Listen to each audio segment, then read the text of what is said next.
Clay Ritschard from the London Beefeaters, a linebacker, joins us for Under the Helmet. Not Richard, it's Ritschard, right? Yep, that's right. How you doing?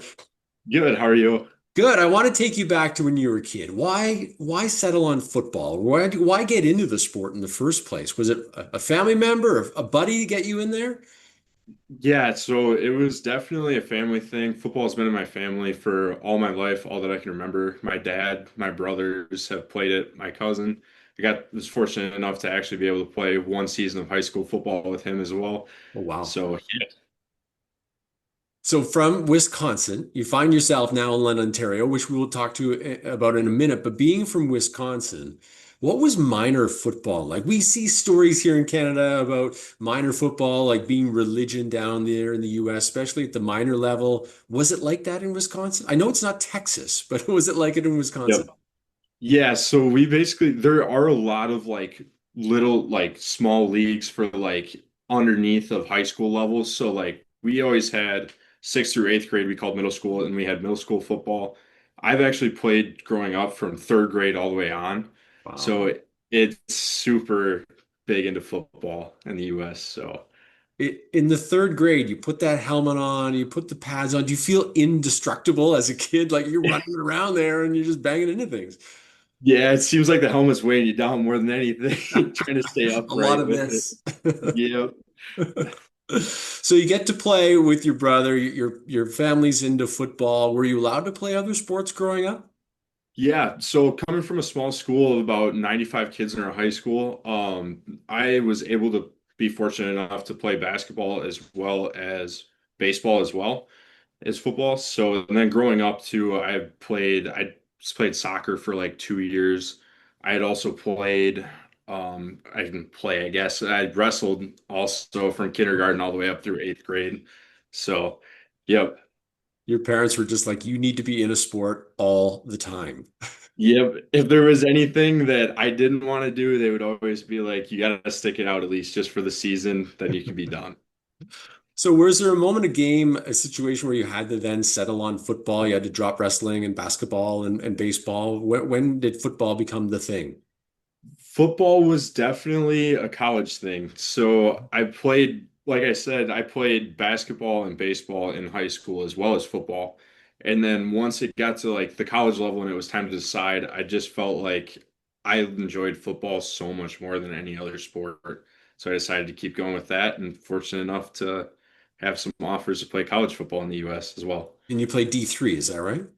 Yep. What is that experience like being at a Division III school in NCAA and you're playing football at the college level? Was it something, I mean, you're growing up watching football. I'm sure University of Wisconsin football was on the TV all the time. So Yep. you get to live out somewhat of that dream in D3. Was it a dream come true? It really was. So my dream growing up all the way through was actually to play college football. So of being Hmm. fortunate enough to do that, I was very grateful as well. But yeah, playing D3, I wouldn't have traded it for the world. Getting to know some of the guys and like you get to know people more on a personal level and not just as you're a football player. It's more you get to build those connections with your coaches, your teammates, the rest of the coaching staff, things like that. It's such a family sport, isn't it? When you start to strap on pads with your partner here, you are suddenly a family on a football team. Yep, definitely. So now you get to London, Ontario. How does a kid from Wisconsin end up in London, Ontario, of all places, after playing college football? Yep. So actually, after playing college football, I was done this last year. I was kind of wrapping up, trying to decide what's next. I had received a text message and a phone call as well from Coach Matt Snyder, our head coach here at London. Got talking for a little bit, talked for a couple more months, trying to figure out if it'd be something I'd be interested in, and ultimately decided that it was the right thing to do. So. When you get to Canada and you step on the field for the first time, surprised how big it is? Yeah, that was for sure. It took about a good week, week and a half to get used to the football field, the different rules, stuff like that. Are you into it now? You feel like you're into a groove? I mean, running sideline to sideline is still a long way. Yeah, I definitely feel like I'm a little bit more used to it now. It's kind of more of like second nature thing. Now it seems like the American field seems smaller having that American field like right next to our home field. So Yeah. Do you tell your brother? What does your dad say about playing Canadian football? they all said the same thing. They just thought it was super interesting with all the different rules and stuff like that, like taking a knee to preserve field position and stuff like that, giving up the 2 points, and then all the different rules that come with all the different motions, stuff like that. How about the single or the rouge, as we like to call it? Did they understand that? Do you understand that?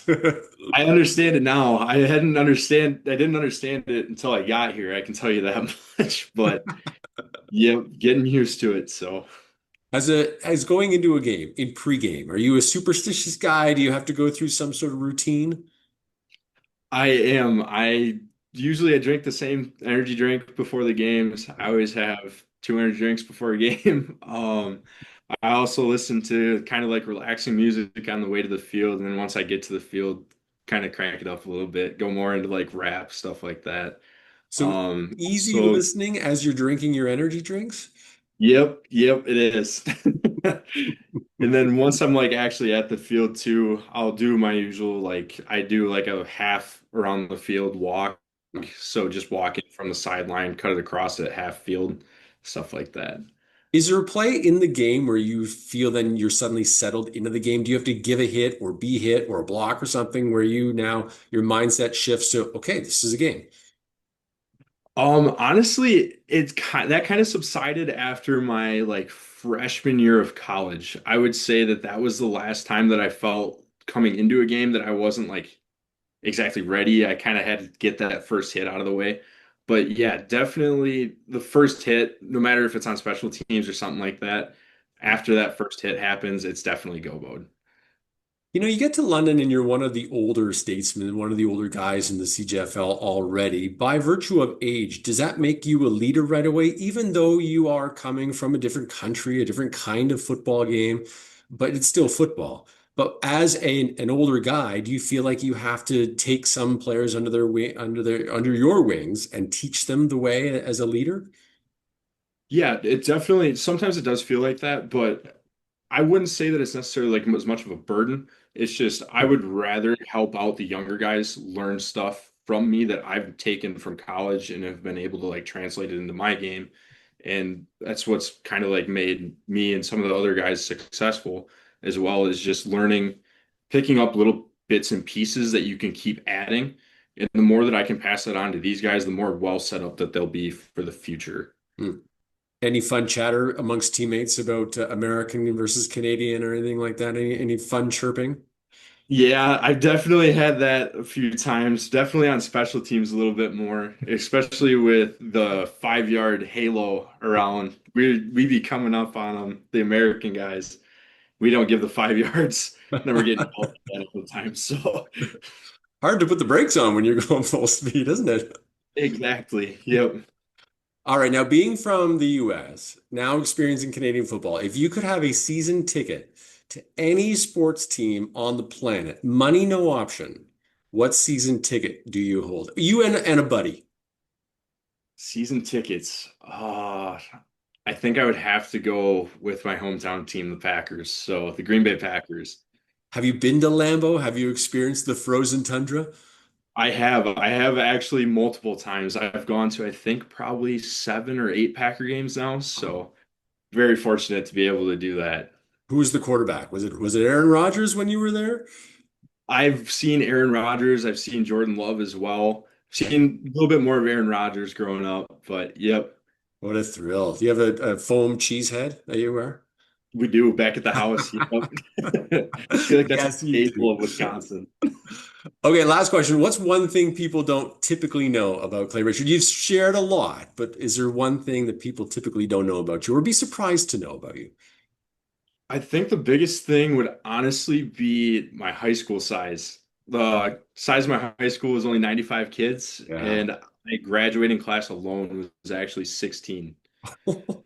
So yeah, a lot of people are pretty shocked when I say that. They'll say like a small school and they'll be like, "Oh yeah, I graduated with like 200 kids." And I'm like, "Yeah, 16." 16. I'm sure the parents love that. They don't have to sit there waiting, and you're an R, so you're near the end of it anyway. But with 16 bodies, you can sit there for that long. Exactly. Yep. Clay, this has been fun. Thanks for doing this. Congratulations so far on all the success, and we'll see you on the field.